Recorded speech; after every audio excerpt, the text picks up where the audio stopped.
The summer before senior year of high school, my entire life turned upside down. All those years of hearing about my college fund, all the assurances from my parents that they were putting money aside for me to attend a good school, turned out to be lies. It all started innocently enough. I was gathering some information to apply for scholarships and needed to check my family's finances to get a sense of how much we could afford for tuition. My mom had let me use her laptop to fill out a few online forms, and while browsing the folders, I stumbled on one called Retirement. At first, I didn't think anything of it, but when I opened it and saw spreadsheets marked College Fund, my curiosity got the better of me.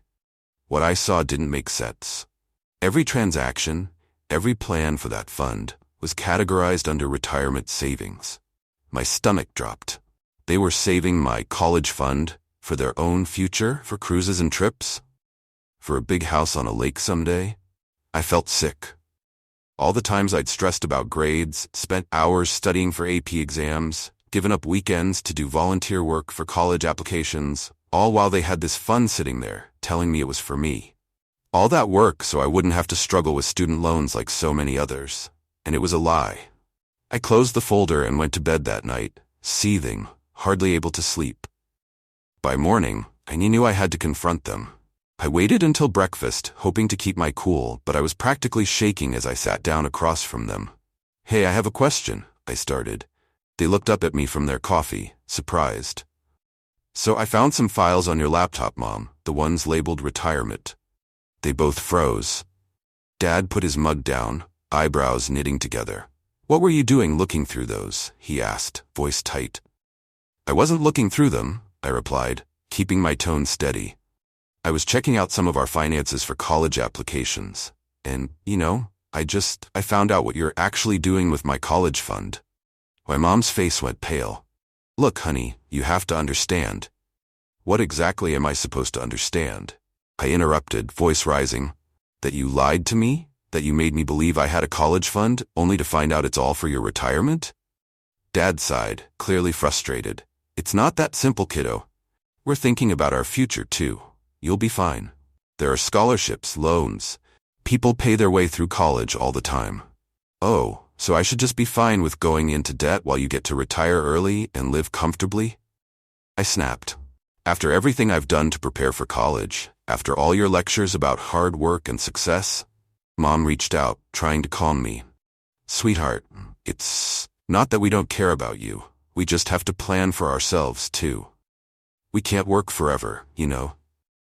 "No, you don't get it," I said, feeling my throat tighten with anger. "I spent my whole life believing that money was for my future. You used me to make yourselves feel like good parents, saying, 'Oh, we're saving for our kids' college,' when it was never about me at all." They looked at each other, something unsaid passing between them. Then Dad said, "I don't think you realize how expensive life really is. We've sacrificed a lot for you. We aren't as well off as you think." I laughed bitterly. "So that's what this is? Now it's my fault for thinking you'd keep your promise? Maybe you should have been honest with me before now." Mom's face twisted into a frown. "I don't like your tone, young lady." "Well, I don't like the fact that my future means nothing to you." I shot back. I couldn't stand looking at them anymore. I pushed my chair back and left, heart pounding. I spent the day trying to cool down, but it didn't work. Anger bubbled inside me. They were talking about sacrifices. The only reason I'd even studied so hard, stayed up so late, was because I thought it was all leading to college, to a life they'd promised. That evening, I remembered something crucial. I was a co-signer on their accounts. They'd set it up so I could help manage finances in an emergency. Well, this felt like one. I logged in, went through a few screens, and froze their accounts. Not out of revenge, but because I needed them to understand I wasn't backing down. I needed them to see that I wasn't just a kid who would go along with whatever story they made up. The next morning, they found out quickly. Dad stormed into my room. "What did you do?" he yelled. I stared back at him, refusing to flinch. I froze the accounts. Thought it was time to have a serious talk. "You don't get to decide that," he snapped. "That money is ours." "Then why'd you tell me it was for me?" I demanded. "Why did you lie to me all these years?" Mom joined in, looking at me with this wounded expression. After everything we've done for you, you're going to punish us like this? We've given you everything, and now you're sabotaging us.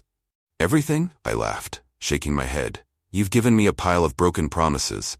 You set me up to fail, telling me I had a future waiting. And now you're upset because I don't feel like rolling over for you. Dad's face reddened. This is why I transferred some of the money out of that account last night. I had a feeling you'd pull something like this. You moved my college fund? I felt like I'd been punched in the gut. So you're really willing to steal from me just to keep your own plans? It's not stealing, Mom insisted. We earned that money. It's ours. You'll have to figure something out for college like everyone else. I took a deep breath, my whole body shaking. Fine, then let's be clear. If you don't restore that money, I'm going to the bank, and I'll make sure I'm the only one who can access what's left, and then I'll let the rest of the family know exactly what you did. My parents exchanged worried glances. Mom softened her tone. We're just trying to prepare for the future, honey. You'll understand when you're older. No, I said firmly. I understand now. I understand that you think you're entitled to my future. I'm not budging until you agree to put half of it back in a college account for me, documented, legally. They stared at me, completely shocked. You don't get it, I continued. I'm not asking for a handout. I just want the future I thought I was promised. If that's really too much to ask, then fine. But I'm not going to let you rewrite history just because it's inconvenient now. Dad ran a hand through his hair, visibly frustrated. So you're going to threaten us then? I'm giving you a choice, I said calmly. Either help me with school like you promised, or we don't go back to normal. I'll keep your accounts frozen until we reach an agreement, and I'll take further action if I have to. There was a long, tense silence. Mom finally nodded slowly. Fine. We'll do this your way. It took another 2 weeks to hammer out the details. They were bitter about it, but they couldn't ignore me. Finally, they agreed to put half of the money back into an account with my name attached, explicitly for college expenses.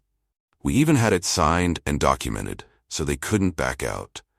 When it was done, my parents were colder, more distant, but I'd protected my future, and I'd learned that they were more selfish than I'd ever imagined. In the